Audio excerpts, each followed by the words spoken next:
Sobrang galing niya sa...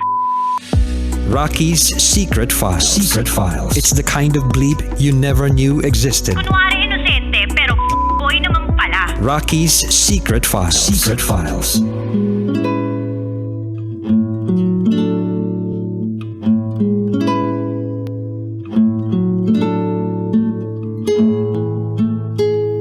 And we're back. Kasama niyo pa rin si DJ Rocky and this is Aina's Secret File. Si Aina na nawalan ng taong minamahal sa buhay. Almost 4 to 5 years ago nang nawala ang kanyang kapatid. Ang kanyang ate. Pero nandun pa rin yung sakit. Na kapag nakikita niya yung mga larawan ng kanyang ate na nakangiti, parang may tumutusok na karayom sa kanyang puso. Wishing na sana nandito pa rin kasama nila ang kanyang kapatid. Gaano nga ba katagal mawawala? O gaano ba katagal mananatili yung sakit dahil sa pagkawala ng taong minamahal sa buhay? Mawawala ba talaga to? Or you'll just learn to deal with it. Masasanay ka na lang. Pakinggan na po natin yung mga kabisyo natin nag-share ng kanilang mga thoughts, comments, suggestions, and violent reactions. Ito po ang sabi ng ating kabisyo na si Darwin Russell. Rare blood type ang AB+, kaya mahirap makahanap ng blood donor. And yung leukemia, parang heart attack, hindi mo alam kung kailan ka tatraydo rin. Yan po ang sabi ni Darwin Russell. Actually, napakahirap daw talagang humanap ng dugo na AB+. Kaya nga kung very generic yung dugo mo like O, yan, medyo mas madali makahanap. Pero kung AB+, medyo nahihirapan talagang makahanap niyan eh. At saka, ang dami rin kasing restrictions just in case na magdodonate ka. So, kung sakali man na ikaw ay merong ganong klaseng dugo, hindi guaranteed na tatanggapin yun nung pagdodonatan mo. So, ang daming proseso, ang daming kailangan isaalang-alang. So, minsan, swertihan din talaga. Pag para sa'yo talaga. Pero pag hindi, maghihintay ka. Ano mo yun? Anyway, hello din kay Aliana Dalisay na nagsasabing, napakasakit magbigay ng pagsubok sa atin sa Lord. Pero sabi nga nila, hindi naman yan ibibigay sa inyo kung hindi nyo kakayanin. Sa bagay tulad ko, hanggang ngayon lumalaban pa rin sa pagsubok. Sa tingin ko nga, hindi na pagsubok yung para sa akin, parusa na. Uy, parusa na raw. Anyway, send our condolences. Tulad mo, dumaan din ako sa stage na yan. Masakit, oo, pero may mga bagay talagang kailangan nating tanggapin na hanggang dun lang sila. Kahit gustuhin man natin na labanan ng kamatayan, pag si Lord nang nag-decide, wala na tayong magagawa. Hindi pa naman din natatapos ang buhay natin. Dahil wala na yung mga mahal natin sa buhay. Ipagpatuloy na lang kung ano yung mga pangarap mo o pangarap ninyo ng ate mo. Nakakatakot din ang kalagayan ko ngayon, DJ Rocky. Kasi baka sa sobrang bait ko, kunin na rin ako ni Lord. Charot with Harot.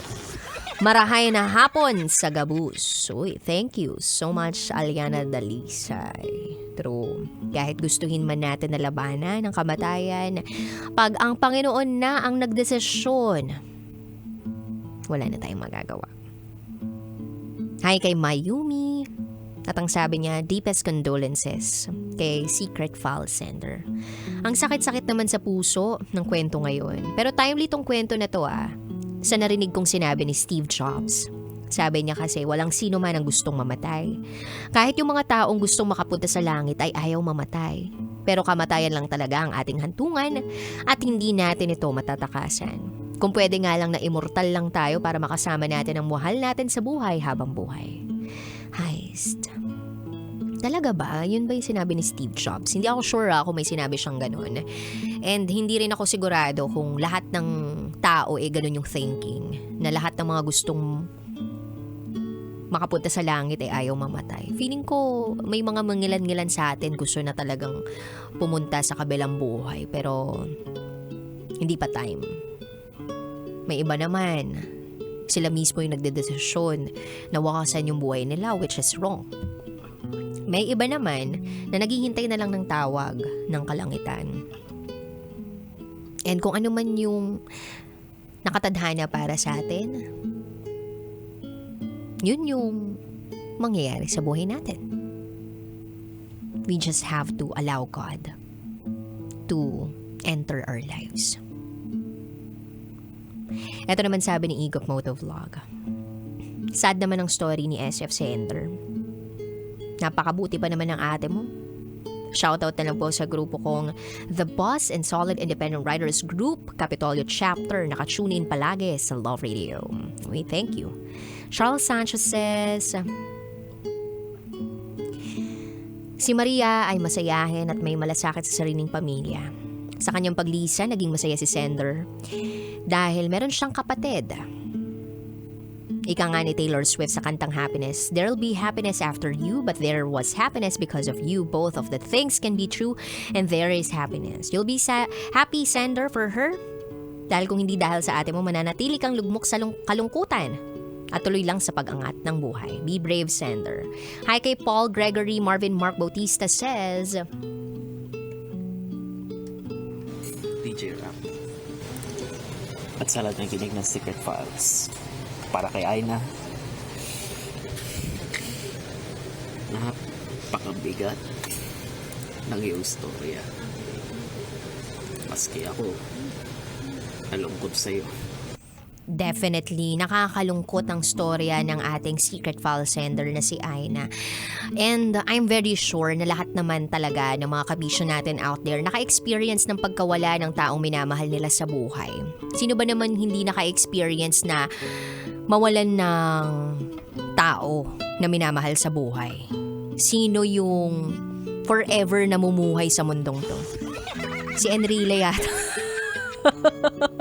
Diba si Juan Ponce Enrile?